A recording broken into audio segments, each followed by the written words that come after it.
Bienvenue dans le journal de l'économie.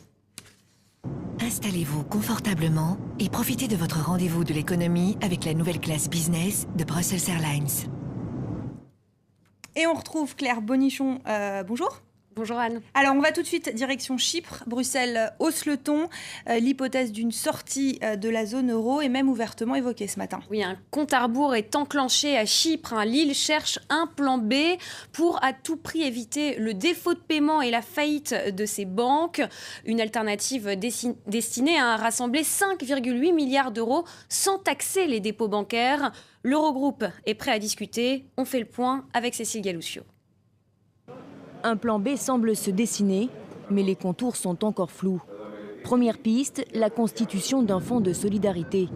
D'un montant de 4,2 milliards d'euros, il permettrait de recapitaliser les banques. Plus besoin de taxer les dépôts bancaires.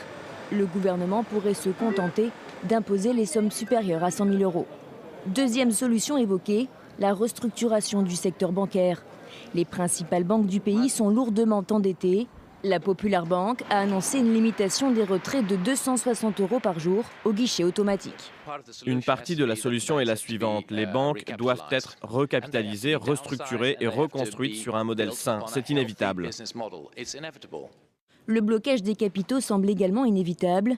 Toute sortie d'argent vers l'étranger est impossible. Les virements par Internet sont bloqués. Le temps presse.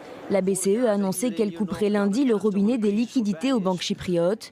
Le nouveau plan est celui de la dernière chance, faute de quoi Chypre risque de sortir de la zone euro. Et à noter que pour le ministre allemand des Finances, Wolfgang Schäuble, les créanciers des banques, sous-entendu les Russes, doivent aussi prendre les responsabilités dans cette affaire. Et d'ailleurs, Claire, le ministre des Finances de Chypre a quitté Moscou ce matin, où il est arrivé mardi, pour obtenir ou tenter d'obtenir un soutien des autorités russes, sans qu'aucun accord n'ait été annoncé. Alors, la grande question qu'on se pose maintenant, c'est comment réagissent les marchés ce matin ? Eh bien, les bourses asiatiques sont actuellement plutôt en baisse. Inquiète de la situation financière de Chypre. La bourse de Tokyo a fini en très forte baisse de 2,35%, moins 0,51% à Hong Kong, très légère hausse à Shanghai, plus 0,06% et baisse aussi pour le Kospi, moins 0,11%. Les investisseurs qui globalement donc sont inquiets pour la zone euro.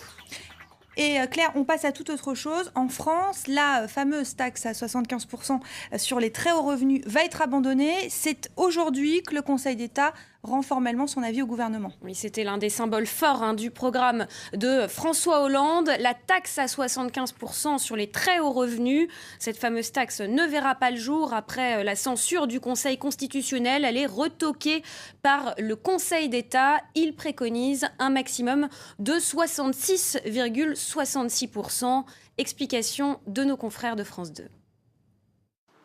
C'est le cauchemar de Bercy depuis des mois. Mais la taxe à 75% verra-t-elle le jour ?